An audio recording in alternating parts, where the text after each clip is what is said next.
కేంద్ర కేబినెట్ నిర్ణయాలపై ప్రధాని మోదీ ట్వీట్. రైతుల సంక్షేమానికి పూర్తిగా కట్టుబడి ఉన్నామని ప్రకటన.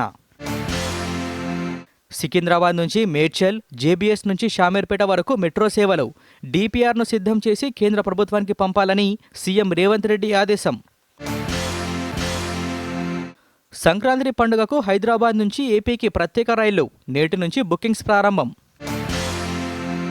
ఖతార్ ప్రధానితో విదేశాంగ మంత్రి జైశంకర్ భేటీ. ఇరు దేశాల మధ్య ద్వైపాక్షిక సహకారంపై చర్చ. జూబ్లీ బస్ స్టేషన్లో మంత్రి పొన్నం ప్రభాకర్ ఆకస్మిక తనిఖీ. కాలం చెల్లిన ఆహార పదార్థాలు విక్రయిస్తే కఠిన చర్యలు తప్పవని హెచ్చరిక. ఈ ఏడాది తెలంగాణలో ఉప ఎన్నికలు ఖాయమన్న కేటీఆర్. ఎమ్మెల్యేల అనర్హతపై స్పీకర్ నిర్ణయం తీసుకోకపోతే సుప్రీంకోర్టును ఆశ్రయిస్తామని వెల్లడి. జేఈఈ మెయిన్స్ పరీక్ష తేదీలను ప్రకటించిన ఎన్టీఏ. ఈ నెల 22 నుంచి 30 వరకు మెయిన్స్ పరీక్షలు. ఈ నెల 4న తెలంగాణ కేబినెట్ సమావేశం. రైతు భరోసా, భూమి లేని పేదలకు నగదు, కొత్త రేషన్ కార్డులు, టూరిజం పాలసీపై చర్చించే అవకాశం.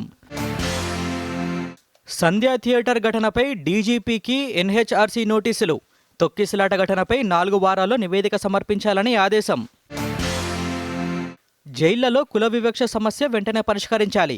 రాష్ట్రాలకు కేంద్ర హోంమంత్రిత్వ శాఖ ఆదేశాలు. డిసెంబర్ నెలలో జీఎస్టీ వసూలు 1.77 లక్షల కోట్లు.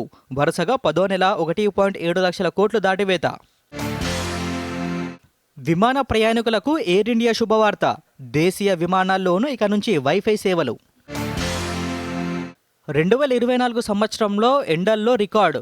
1901 తర్వాత భారత్లో అత్యధిక ఉష్ణోగ్రతలు నమోదయ్యాయని ఐఎండీ వెల్లడి. ఇక నుంచి రాష్ట్రంలోని గురుకులాలు, రెసిడెన్షియల్ స్కూళ్ల పర్యవేక్షణ. కలెక్టర్లకు అదనపు బాధ్యతలు అప్పగించిన ప్రభుత్వం. ప్రముఖ వృక్షశాస్త్రవేత్త కేఎస్ మణిలాల్ మృతి. ఆయన సేవలు స్మరించుకుంటూ సంతాపం తెలిపిన ప్రధాని మోదీ. రాజస్థాన్లో బోరుబావిలో పడిన చిన్నారి కథ విషాదాంతం. 10 రోజులు కష్టపడినా చివరకు ప్రాణాలు కోల్పోయిన చిన్నారి. రేపటి నుంచి Bharat Australia test match. Sydney వేదికగా ప్రారంభం కానున్న చివరి టెస్ట్. న్యూ ఇయర్ వేళ అమెరికాలో విషాదం. సంబరాలు చేసుకుంటున్న వారిపై దూసుకొచ్చిన ట్రక్. 10 మంది మృతి, 30 మందికి గాయాలు.